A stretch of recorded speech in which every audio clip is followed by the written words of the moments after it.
Hi, Timothy here, and this time I'm in Osaka. Osaka is the second largest city in Japan, and it is also famous for its food. And sometimes it is known as the nation's kitchen. So we are going to try some of its street food, soul food, and even a Michelin star restaurant. So let's check them out.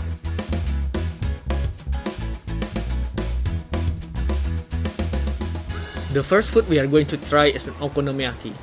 And at this particular place, they got a Michelin star for 6 consecutive years. Okonomiyaki is basically a kind of savory pancake consisting of flour batter with other ingredients cooked on a flat griddle. There are a lot of different styles of okonomiyaki, but at this particular place, they use yam instead of flour. And you can choose 2 ingredients of your choice. And I chose pulled pork for this one. And lastly, they top it off with some okonomiyaki sauce. And that's it. That's what an okonomiyaki is.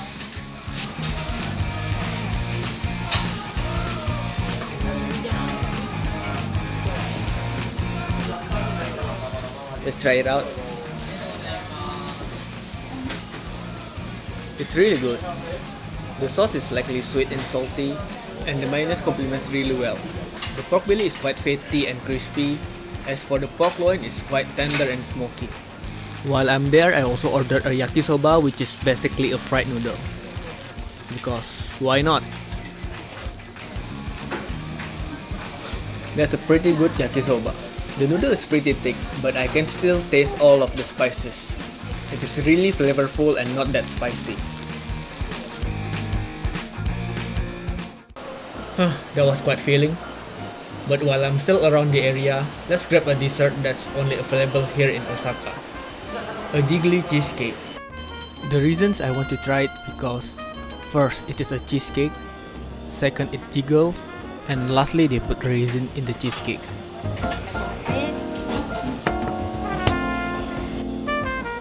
Just look at how jiggly it is. But now it's time to see how it tastes. It's extremely soft.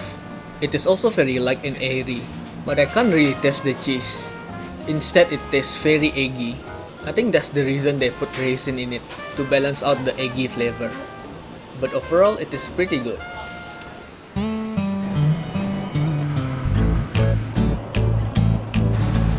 Next, we are going to try another soul food which is hidden inside the station. Takoyaki. Takoyaki is basically a fried octopus ball. It is made of batter, chunk of octopus, some bits of tempura, some green onions, and a touch of pickled ginger.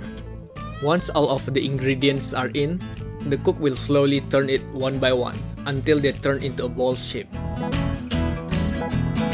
And lastly, they top it with some sauce, mayonnaise, and bonito flakes. Just a friendly reminder, a freshly made takoyaki is very hot. So it is a good idea to poke a hole and let it cool down a bit. As for the taste, it has a savory oceanic flavor coming from the chewy octopus inside of it. And it is also perfect for a snack. On the topic of takoyaki, for some reason they have a takoyaki ramune or takoyaki soda, which as you might guess, it doesn't taste good. But what does taste good is something they have over here, called Takosen. It is a wordplay from takoyaki and senbei. Senbei is a rice cracker, so a takosen is basically takoyaki sandwiched in between rice crackers. So let's try it. It's pretty interesting to have a crunch, because takoyaki is usually soft and chewy. It is quite convenient to eat and it looks like taco with takoyaki.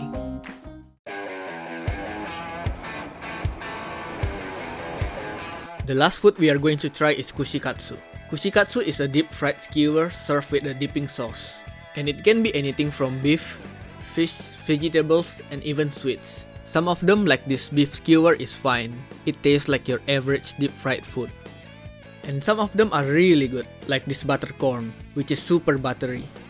And the cheese is amazing. Can't go wrong with deep fried cheese. One thing to note, you are not allowed to double dip. But to be on the safe side, you can use the cabbage to scoop for the sauce. Plus the sauce is really salty, you probably don't want too much of it anyway. And my personal favorite are the sweets, like this maple baumkuchen. Baumkuchen is kind of a cake that is popular in Japan. So this is basically a deep fried cake with maple syrup and ice cream, and it is as good as it sounds. They also have a black sugar mochi on the menu. The outside is crunchy, but the inside is soft and chewy. It also comes with an ice cream. They also have one interesting item on the menu.